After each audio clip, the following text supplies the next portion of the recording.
नमस्कार, जय श्री राम। हेडलाइंस के इस खास प्रोग्राम में आपका स्वागत है। आज हमारे साथ चर्चा के लिए नेता प्रतिपक्ष नगर निगम के भैया हितानंद अग्रवाल जी उपस्थित हैं। भैया बहुत बहुत स्वागत है आपका। जय श्री राम भैया, सबको जय श्री राम। आइए सबसे पहले नजर डालते हैं आज की खास खबरों पर। रज रज में रमे, न्याय प्रिय, शांति प्रिय और जीवन के हर आयाम में राम। राम मंदिर के साथ पूरी होगी कई विकास परियोजनाएं। सबसे बड़ा मैनेजमेंट, राम सिखाते हैं नेतृत्व, रणनीति और समाजवाद। मुझे मर्यादा पिताश्री से मिली हो ही सोई, जो राम रची राखा। हर साल रामनवमी पर रामलला का तिलक करेंगे सूर्यदेव। वाल्मीकि की अयोध्या, तुलसीदास की अवधपुरी। क्या कहना चाहेंगे भैया? पूरा देश आज राममय हो गया है, क्या कहना चाहेंगे? 1528 से लेके और आज तक लगभग 500 वर्ष की प्रतीक्षा की घड़ी बीत रही है। पूरा देश हर्षोल्लास मना रहा है। देख सकते हैं चौक चौराहे पे, हर मंदिरों में, हर स्थान में पूरा भारत भगवामय हो चुका है। और ये आज प्राण प्रतिष्ठा भगवान राम के मंदिर की, भगवान राम की मूर्ति की प्राण प्रतिष्ठा नहीं है, ये एक एक भारतवासियों के प्राणों की प्रतिष्ठा है। आज भगवान राम मर्यादा पुरुषोत्तम हर हमारे भारतवासी के आत्मा में बसे हुए हैं, अंतरात्मा में बसे हुए हैं, जिस दिन को देखने के लिए तरस रहे थे हम। और हमारे लिए तो उमेश भाई ये सौभाग्य की बात है कि इस दिन को हम देख पा रहे हैं। मुझे याद है हमारी 2 पीढ़ी, उसके पहले का याद नहीं, लेकिन 2 पीढ़ी संघर्ष करी इसके लिए। हमारे पिताजी दादाजी लोगों ने संघर्ष किया और ये दिन देखने के लिए वो तरस गए। ये तो धन्य है भगवान का कि हम लोग इस दिन को देख पा रहे हैं और आज सबका मन, सबका हृदय भाव विभोर हो रहा है। बिल्कुल। आपके बड़े भाई दिव्यानंद अग्रवाल जी भी कार सेवक बनकर गए थे। उस समय का माहौल क्या था? कैसे वो विवादित ढांचा गिराया गया, विध्वंस किया गया? पूरी कहानी विस्तार से बताएंगे भैया। 2 बार कार सेवा हुई उमेश भैया, 1990 और 1992। हमारे यहाँ बड़े भैया दिव्यानंद अग्रवाल वो कार सेवा के लिए गए। घर के बड़े बुजुर्गों ने उन्हें कोशिश भी की कि ना जाए, लेकिन रोकने की आयु में छोटे थे उस समय वो, लेकिन उसके बाद भी और संघ से जुड़े हुए रहे, संघ क्षेत्र में रहे और संघ की प्रेरणा से, विश्व हिंदू परिषद की प्रेरणा से, और यहाँ जत्थे के साथ कोरबा से जत्था गया था जिसका नेतृत्व हमारे आदरणीय सदानंद भैया, किशोर भैया, राम किशोर भैया, ऐसे महान विभूतियों ने किया, जुड़ावन भैया ने किया। तो उस जत्थे में और भैया शामिल होके गए और वहाँ का दृश्य जब बताते थे कि किस प्रकार से, यानी पक्षी भी वहाँ परिंदा नहीं मार सकता था, इस प्रकार का पूरा वातावरण बनाया हुआ था। जी, मुलायम सिंह यादव ने कहा भी था कि परिंदा भी पर नहीं मार सकता, उसके बाद तोड़कर जाना। जी। और उसके बाद यानी वहाँ पे अयोध्या से लगभग 200 किलोमीटर दूर पूरे लोगों को रोक देना, किस प्रकार से लोगों के घरों में छिप के रहना और गांव-गांव, गली-गली होके गुजरना, जंगलों से गुजरना, यानी वहाँ भूखे रहे हमारे स्वयं सेवक, जो भी कार सेवक रहे, भूखे 2-2 दिन रह के, और उन्होंने ये संकल्प लिया कि मंदिर वहीं बनाएंगे, रामलला हम आएंगे, ये नारा लगाते हुए और कार सेवा को उन्होंने आगे चालू की और जो होना था वो हुआ। और वहाँ पे जो सभी देशवासियों ने संकल्प लिया था उस दिन वो हुआ। और जहाँ पे वो ढांचा, विवादित ढांचा गिरा, उसके कुछ ही दूर पे भैया बता रहे थे वो थे, और वहाँ पे जिस प्रकार से वो ढांचा ढहा, उसके बाद फिर वहाँ पे भगदड़ मच गई। सब लोगों ने वहाँ पे और चालू कर दिया उस विवादित ढांचा को हटाने के लिए। तो इस प्रकार का वो दृश्य था, सबके अंदर एक जुनून था, एक खून में उबाल था कि बोले जो 500 वर्षों की जो तपस्या है वो आज पूरी होगी। और वहाँ पे जितने भी हमारे, चाहे लाल कृष्ण आडवाणी जी हैं, चाहे जितने भी प्रमुख लोग थे, अशोक सिंघल जी वगैरह लोग, सब लोग वहाँ पे हुंकार भर रहे थे। इस प्रकार का दृश्य भैया बताते थे। और हम लोग तो यानी हमको तो बना बुनाया, यानी हमको संघर्ष ही नहीं करना पड़ा इस प्रकार का। आप देखेंगे यानी हमारे आयु, हमारी पीढ़ी के लोगों को। और केंद्र सरकार का धन्यवाद, सुप्रीम कोर्ट का धन्यवाद, कितना अच्छा मार्ग प्रशस्त किए। बिल्कुल। दूसरी ओर ये भी कहा जाता है विपक्षियों के द्वारा कि अगर मंदिर निर्माण होगा, कुछ होगा तो विवाद होगा। पर योगी और मोदी की जो गठबंधन, जो उनकी साथ है, उनका साथ जो था, उसकी वजह से ये संभव हो पाया है। आज विपक्षी लोगों को तो केवल राजनीति करना आता है। बिल्कुल। देखिए, उन लोग, विपक्षी लोग कहते हैं कि भाजपा राजनीति कर रही है। मैं बताना चाहूँगा कि भाजपा भारतीय जनता पार्टी 1980 से, उसके पहले भी जनसंघ के समय से, और उनके तो मैनिफेस्टो में है कि राम मंदिर हम बनाएंगे। तो हमारा एक ही मैनिफेस्टो, एक ही आइडियोलॉजी, राम मंदिर और हिंदुत्व को लेके भारतीय जनता पार्टी शुरू से चली है। राजनीति किसने किया? राजनीति विपक्षियों ने किया, जिन्होंने हलफनामा दिया कि राम की सच्चाई पे राम रावण युद्ध हुआ नहीं, राम सेतु ऐसा कुछ है नहीं, इस प्रकार का उन्होंने कोर्ट में हलफनामा दिया। राम काल्पनिक है जिसको उन्होंने कहा, और इस प्रकार का हलफनामा देने वाले लोग, और बाद में राजनीति करने के लिए जब वो देखे कि हिंदू जाग चुका है, तो राजनीति करने के लिए ऐसे लोग जनेऊ पहन के मंदिर में जा रहे हैं, भगवा पहन के वो घूम रहे हैं, और इस प्रकार से बात करना। और अभी ये पुनः उन्होंने ये प्रमाणित कर दिया है कि वो न तो अयोध्या मुद्दे के साथ है, न भगवान राम के साथ है, न हिंदू के साथ है, न भारतवर्ष के साथ है। आज सबको निमंत्रण किया, और ट्रस्ट ने निमंत्रण दिया। ये किसी राजनीतिक पार्टी का नहीं था, लेकिन उन्होंने उस निमंत्रण को ठुकरा के और ये बता दिया कि उनके अंदर क्या है, और हमेशा वो तुष्टीकरण की राजनीति करते हैं। तो राजनीति करते हैं ये विपक्षी लोग, और आज कुछ भी करे, लेकिन हिंदू जाग चुका है, भगवान राम और सब का भला करें, इस प्रकार की हम तो मनोकामना करते हैं। चाहे विपक्षी हो, सबके ऊपर भगवान राम का आशीर्वाद रहे। बिल्कुल, विपक्षियों को जिस तरह से निमंत्रण दिया गया था, उसके बाद भी उन्होंने टाल दिया कि 22 जनवरी को हम नहीं पहुंचेंगे, उसके बाद जाएंगे। कहीं ना कहीं उनके लिए लोकसभा चुनाव में नुकसान पहुंचाएगा, ये बात आपको नहीं लगता? देखिए, चुनावी दृष्टि से नहीं है ये, वैसे भी धार्मिक रूप से भी आप हिंदू तो हैं, भले विपक्षी हैं। हर व्यक्ति जो हिंदू स्थान, हिंदुस्तान, हिंदू स्थान में जो पैदा हुआ है, और वो हर व्यक्ति हिंदू है। और हिंदू, कोर्ट ने भी ये कहा है कि हिंदू हमारी पद्धति है, हमारी शैली है, संस्कृति है, और अगर उसको कोई ठुकराता है, अपमानित करता है, तो वो भगवान ऐसे लोगों को सद्बुद्धि दे, यही हम बोल सकते हैं। बिल्कुल। एक तो मुस्लिम लड़की है, शायद नाबालिग है, वो बॉम्बे से अयोध्या तक पद यात्रा करते हुए पहुंच रही है, तो ऐसे भी लोग हैं। आज जो मुस्लिम लोग हैं, आज बहुत से हमारे परिचित हैं, वो जानते हैं कि हमारे दादा और परदादा हिंदू थे, तो बातचीत में वो लाते हैं। तो जो जाग चुके हैं और जो समझ रहे हैं, वो आज आपके साथ हैं। अभी 2 दिन पहले टीवी में एक कार्यक्रम देख रहा था, जिसमें एक मुस्लिम का बाइट था। वो मुस्लिम को कंठस्थ रामायण, दोहा, उसके पद और रामायण के बारे में जितने जानकारी उनके पास थी। तो ऐसा नहीं है कि हर धर्म में, और हर धर्म का मूल है सनातन, सनातन है हिंदू।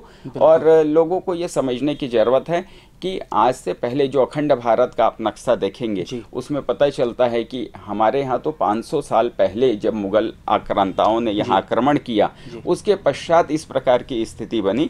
नहीं तो पहले, आज से 500 वर्ष पहले की स्थिति आपको भी पता है। त्रेता युग, द्वापर युग, ये हमारे देश में हुआ। आज त्रेता युग लगभग 13 लाख वर्ष पूर्व की बात है, जब भगवान राम पैदा हुए, और 14 साल वनवास काट के जब वो अयोध्या आए, तो हम लोगों ने दीपावली मनाया।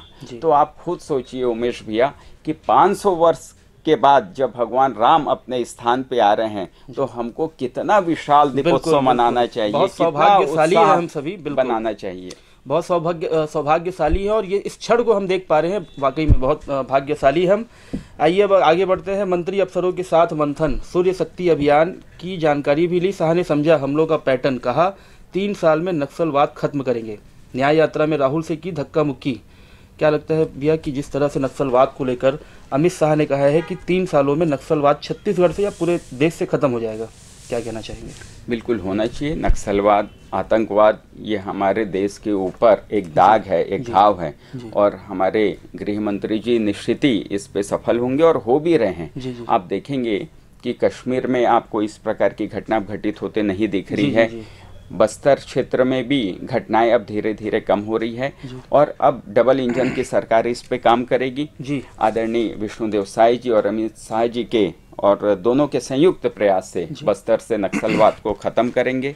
बिल्कुल। आदरणीय अमित शाह जी प्रबोधन के कार्यक्रम में आए थे अभी, और उन्होंने सारे विधायकों को ये बताया कि सीखने की कोई उम्र नहीं होती। और सभी विधायकों को मैं सुन रहा था, उन्होंने अपील की कि आपके अंदर संवेदनाएं होनी चाहिए, आपके अंदर सक्रियता होनी चाहिए और आपके अंदर हमेशा कुछ न कुछ सीखने की ललक होनी चाहिए। तो इस प्रकार का विषय लेके आदरणीय अमित शाह जी का रायपुर प्रवास हुआ था। जी जी जी जी बिल्कुल। 48 घंटे में दूसरी बार हमले का आरोप, न्याय यात्रा में राहुल से की गई धक्का मुक्की। राहुल बोले जनता भाजपा से डरने वाली नहीं, मोदी मोदी के लगे नारे, राहुल का फ्लाइंग किस। क्या कहना चाहेंगे भैया? न्याय यात्रा पर है राहुल गांधी, कोरबा से भी होकर गुजरेगी उनकी यात्रा, कितना असर होगा लोकसभा चुनाव में, या इनको फिर इस बार नकार दिया जाएगा? इसके पहले भी वो यात्रा निकाले थे जी, उस यात्रा का परिणाम आप देखें कि किस प्रकार से विधानसभा चुनाव में तीनों प्रदेश में प्रचंड मतों से भारतीय जनता पार्टी आई। मध्य प्रदेश, राजस्थान, छत्तीसगढ़ में तो लोग समझ चुके हैं आज राहुल गांधी को कोई भी प्रधानमंत्री के रूप में देखने को तैयार नहीं है और वो अपने आप को प्रधानमंत्री बनाने के लिए लगे हुए हैं। आज जिस प्रकार से उन्होंने इंडिया गठबंधन बनाया, इंडिया गठबंधन के लोग उनको स्वीकार नहीं कर पा रहे हैं, जनता उन्हें स्वीकार नहीं कर पा रही है और न्याय यात्रा के रूप में ये केवल विवादित बयान देते हैं, लोगों को भड़काने का काम करते हैं। इस प्रकार की स्थिति है। जनता अब कांग्रेस मुक्त भारत की तरफ बढ़ रही है। बिल्कुल। पार्किंग की गाड़ी में रखकर जाने 2 पहिया 4 पहिया वाहन का लगेगा पार्किंग शुल्क। बस टर्मिनल के पिकअप और ड्रॉप आउट के लिए पार्किंग फ्री। प्राण प्रतिष्ठा से पहले कांग्रेस नेताओं ने किया सुंदरकांड का पाठ। सभी जिलों में आज सुंदरकांड। कांग्रेस पार्टी छत्तीसगढ़ की सभी जिलों में सुंदरकांड का पाठ करवाएगी। उनके राष्ट्रीय अध्यक्ष गांधी परिवार 22 जनवरी श्री राम जन्म उससे दूरी बनाकर रखे हैं। क्या कहना चाहेंगे? दोहरी राजनीति हो रही है? दोहरी राजनीति हो रही है, ये निश्चित ही ये राजनीति करते हैं, इनका एक कोई सिद्धांत नहीं है। अगर ये सुंदर कांड पाठ करा रहे हैं तो मंदिर जाने से परहेज क्यों कर रहे हैं? निमंत्रण को अस्वीकार क्यों कर रहे हैं? जहाँ सुंदर कांड पाठ किस लिए हो रहा है? भगवान रामलला की मूर्ति स्थापित हो रही है, इसीलिए सुंदर कांड का पाठ हो रहा है और आप वहीं नहीं जा रहे हैं तो आपका कोई औचित्य नहीं। ये तो क्षेत्र जनता जान रही है कि किस प्रकार से आप राजनीति कर रहे हैं। बिल्कुल। इसके पहले भाजपाइयों को कहा जाता है कि मंदिर वहीं बनाएंगे पर डेट नहीं बताएंगे। क्या कहना चाहेंगे? अब तो डेट भी बता दिए और मंदिर भी वहीं बना, उसी स्थान पे बना जहां रामलला का जन्म स्थल है और 22 जनवरी ये डेट इतिहास में और अंकित हो गई और लोगों को तो बोलने के लिए ये था, यानी विपक्षी भी ये बोलते थे आज से कुछ वर्ष पहले तक कि डेट नहीं बताएंगे। तो अब तो डेट भी आदरणीय मोदी जी ने बता दिया और आज तो प्राण प्रतिष्ठा पूजन हो रहा है। और आज के इस शुभ अवसर पर आपके साथ ये संवाद करने का मौका मिल रहा है, ये मेरे लिए भगवान का आशीर्वाद है।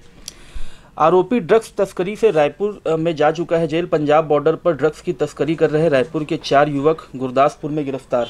क्या कहना चाहेंगे? वे ड्रग्स के मामले में पंजाब, उड़ता पंजाब एक फिल्म भी बनाई गई थी, उसके बावजूद कुछ वैसा पहल नहीं हो पा रही है। पंजाब में आपकी पार्टी बनने के, आप पार्टी की सरकार बनने के बाद भी और किसी भी प्रकार का वहाँ पे कंट्रोल नहीं है और उड़ता पंजाब यानी जिस प्रकार से वहाँ पे ड्रग्स को लेके, नशे को लेके लोग आतुर हैं, कहीं ना कहीं युवाओं को ये नुकसान पहुंचाएगा, पूरे प्रदेश को, पंजाब को नुकसान पहुंचाएगा। देश के लिए ये अच्छा संकेत नहीं है और भले वहाँ की राज्य सरकार इसे ध्यान दे ना दे, लेकिन निश्चित ही केंद्र सरकार, और जब पानी सर के ऊपर से निकल जाता है तो केंद्र सरकार को हस्तक्षेप करना ही पड़ेगा।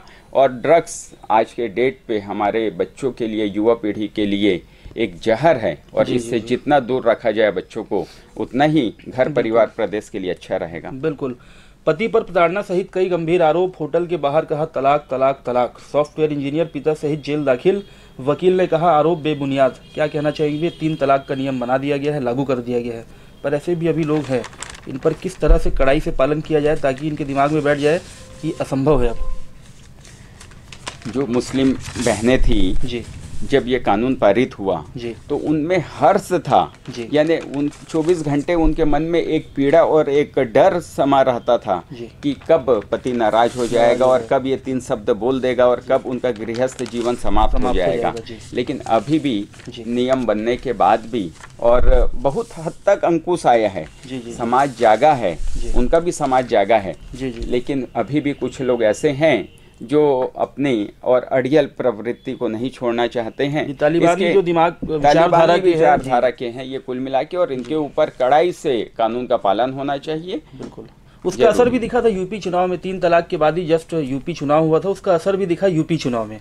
सब बहनें, मुस्लिम बहनें खुल के वोट दी। जी जी जी। यानी आप तो देखे हैं कि किस प्रकार से, और इतना अच्छा, यानी आदरणीय मोदी जी, आदरणीय कोर्ट के द्वारा जो फैसला किया जा रहा है वो इतना अच्छा किया जा रहा है, उसमें कोई भेदभाव नहीं किया जा रहा है, कोई धर्म, कोई समाज, कोई जाति, कोई वर्ग के लोग हो, सबके भले के लिए और कानून बन रहे हैं, नियम बन रहे हैं। बिल्कुल। अब कोरबा की खबरों का रुख करते हैं। प्राण प्रतिष्ठा आज श्री राम की भक्ति में रंगा शहर, कई जगह कार्यक्रम है भैया। कोरबा शहर पूरा भगवा में राममय हो गया है। कैसा माहौल देख रहे हैं कोरबा? आप भी बालकों से जब यहाँ आ रहे होंगे तो पूरा शहर आपको भगवा में राममय दिख रहा होगा। बच्चे से लेकर बूढ़े तक सभी आज घर के बाहर है।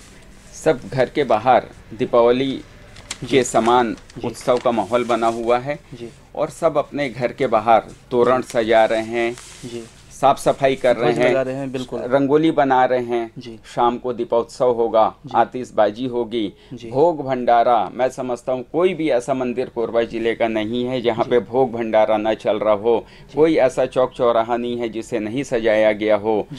बालकों में राम मंदिर में भव्य कार्यक्रम हो रहा है। वहाँ पे कोरबा जिले की सबसे बड़ी LED के द्वारा और सीधा लाइव प्रसारण किया जा रहा है अयोध्या का 11 बजे से रात के 9 बजे तक। और जो पूजा हो रही है अयोध्या में 11 से 1 बजे का जो मुहूर्त टाइम है पूजा का, उसी टाइम पे और भगवान की मूर्ति का अभिषेक भी जगह जगह मंदिरों में होगा। मंत्रोपचार चलेंगे भोग भंडारा के साथ, और सब लोग आज मंदिर पहुँचे। मंदिर केंद्र एक आस्था का केंद्र है, और भगवान के दर्शन करें, आशीर्वाद लें। हम अयोध्या तो आज नहीं पहुंच पा रहे हैं, अयोध्या जाने का मौका जल्दी मिलेगा सबको, लेकिन आज हर मंदिर को, हर पास के मंदिर को हम अयोध्या समझें और वहीं पे हम भगवान को नतमस्तक करें, भगवान को प्रणाम करें और उनका आशीर्वाद लें। मुझे याद है कि अमित शाह जब कोरबा आए हुए थे तो उन्होंने कहा कि 3 दीपावली होगा। पहली दीपावली जो हम मनाते हैं, उसके बाद विधानसभा चुनाव, उसके बाद 22 जनवरी। तीसरी दीपावली आज है। आज तीसरी दीपावली है और इसको 3 गुने ताकत के साथ हमको मनाना है और बन भी रहा है। आज यानी पिछले 10 दिनों से लगातार तैयारियों में मैं स्वयं लगा हूँ, पूरी टीम हमारी लगी हुई है। और विभिन्न संगठन, विश्व हिंदू परिषद और राष्ट्रीय स्वयंसेवक संघ, व्यापारिक संघ और जितने लोग हैं सब जाग चुके हैं। सब लोग अपना सरबंगला तट पे कार्यक्रम किया जा रहा है, तो दर्री में मंदिरों में किया जा रहा है। 5100 दीप जलाए जा रहे हैं। इस प्रकार का आयोजन आपको मिलेगा। हर जगह दुकानों के बाहर, घर के बाहर राम भजन सुनने को मिलेगा।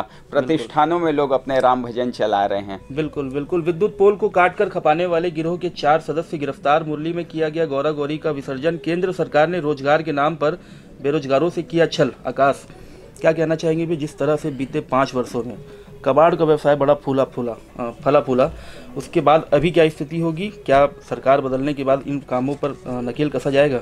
बिल्कुल निश्चित ही है। अब सुशासन का राज है छत्तीसगढ़ में, और जिस प्रकार से 5 वर्ष तक कबाड़ चोर, कोयला चोर, डीजल चोर, जिस प्रकार से भ्रष्टाचार और भय का वातावरण था, वो अब देखने को आपको नहीं मिलेगा। लगभग 1 महीने के ही आपको एक सैंपल में आप देख सकते हैं कोरबा की स्थिति में सुधार कि यहाँ पे कोयला चोरी बंद हो चुकी है। 1 महीने में देखने को सुनने में नहीं आई। आप लोग प्रेस से संबंधित है, जानते होंगे भैया। डीजल चोरी की घटना सुनने में नहीं आपको आएगी। यहाँ पे जितने भी और वसूली चल रहे थे वो लगभग बंद हो चुका है।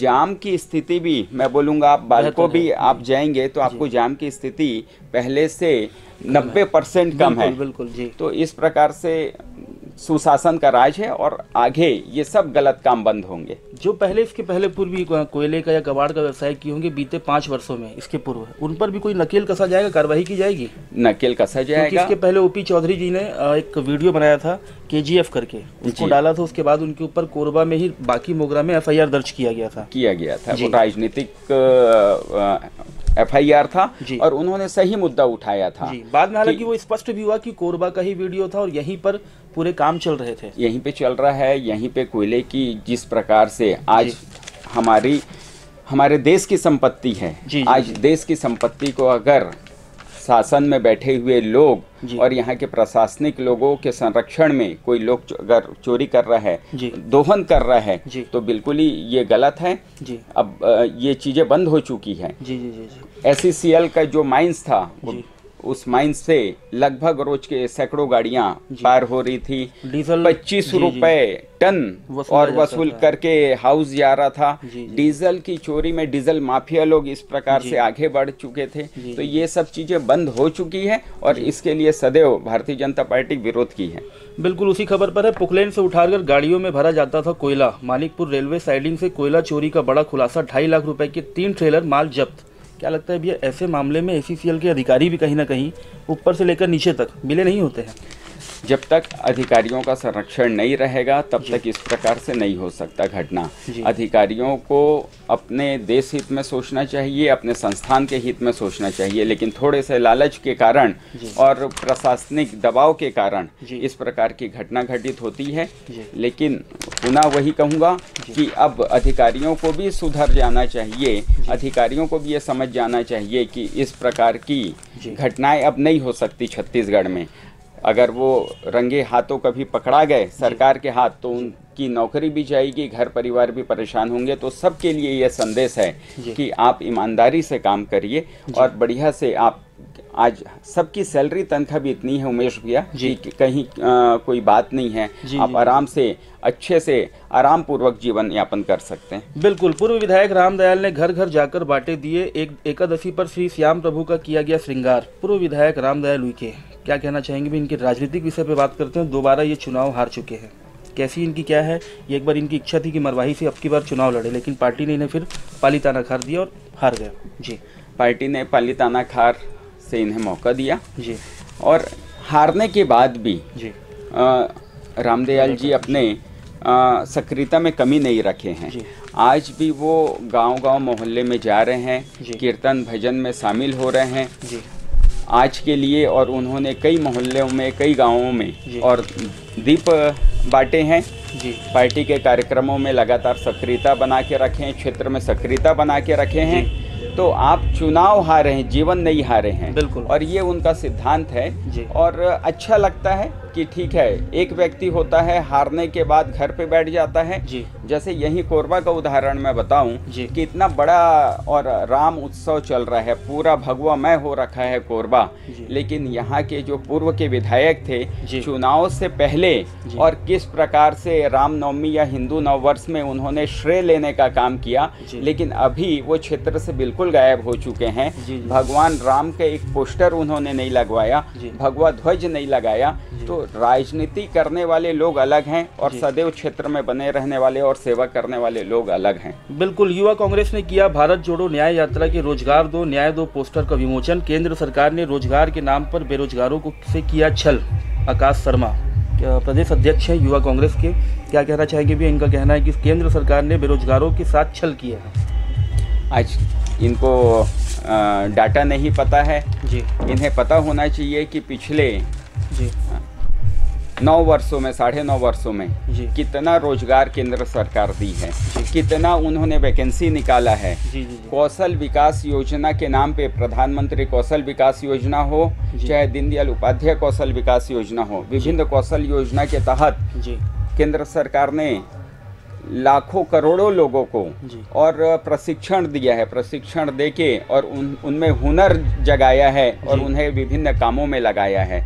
तो इन्हें पता नहीं है, ये अभी भी इसी भ्रम में है कि छत्तीसगढ़ सरकार जो 5 साल में यहाँ पे लोगों को रोजगार नहीं दी, उन्होंने जो वादा किया था कांग्रेस की सरकार ने कि हम 10 लाख लोगों को रोजगार देंगे, कि बेरोजगारों को 2500 रुपये बेरोजगारी भत्ता देंगे, वो चीज़ पूरी नहीं कर पाए और केंद्र सरकार के ऊपर आरोप लगा रहे हैं। इस प्रकार के लोगों को खुद के गिरेबान पे झांकने की जरूरत है। इसमें एक संशय बना हुआ था कि पिछली सरकार, भूपेश सरकार ने जो डाटा दिया था कि छत्तीसगढ़ में इतने बेरोजगार हैं, और केंद्र सरकार ने जो डाटा दिया था उसमें जमीन आसमान का फर्क था। कहीं ना कहीं लगता है कि उस डाटे में भी हेरफेर किया गया था। ये तो अपनी झूठी छवि बनाने का काम करते थे भूपेश बघेल जी। भूपेश बघेल के द्वारा हमेशा केवल एक वातावरण बनाया जाता था, कहीं भी इंफ्रास्ट्रक्चर का काम नहीं किया जाता था, कहीं भी जनहित के काम या वादों को पूरा करने के लिए इन्होंने काम नहीं किए। इन्होंने केवल एक लोगों को गुमराह करने का काम किया और इसी कारण ये प्रेस मीडिया को भी मैनेज करके और अपने डाटे को उलट फेर करते थे।